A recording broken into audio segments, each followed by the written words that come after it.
প্রতিটা ভালো এবং সুস্বাদু খাবারের পেছনে থাকে ধৈর্য, সময় এবং পরিশ্রম।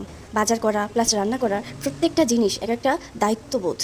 যে ব্যক্তি দায়িত্ব নিয়ে বাজার করে প্লাস রান্না করে তার স্কিল অন্য সবার তুলনায় একটু বেশি থাকে, কারণ সে দুটো বিষয়ে আস্তে আস্তে পারদর্শী। প্রতিনিয়ত একটু একটু আপনার শেখার চেষ্টাটা যত বাড়াবেন তত বেশি আপনি একটু একটু করে নতুন নতুন বিষয়ে অভিজ্ঞতা অর্জন করবেন, এবং যার স্কিল যত বেশি সে বাস্তব জীবনে অন্যদের তুলনায় তত বেশি এক ধাপে এগিয়ে। কোনো কাজ কখনোই ছোটোভাবে দেখবেন না, হোক সেটা সামান্য কোনো বিষয়। যখন যে কাজটা পাবেন তখন সেই কাজটা আনন্দ এবং আগ্রহ সহকারে করার চেষ্টা করবেন।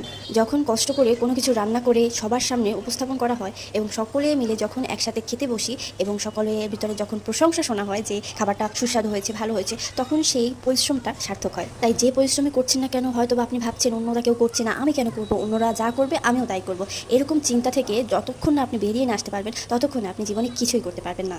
এজন্য আজকে থেকেই চেষ্টা করুন নিজে কিছু করার। নিজের করার ভিতরে অন্যরকম স্বাধীনতা এবং আত্মতৃপ্তি অবশ্যই থাকে।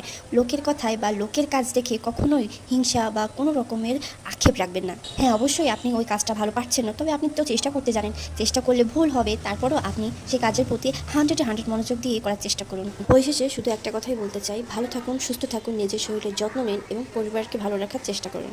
এর কারণ দিন শেষে ওটাই হচ্ছে আপনার সব থেকে শান্তির স্থান।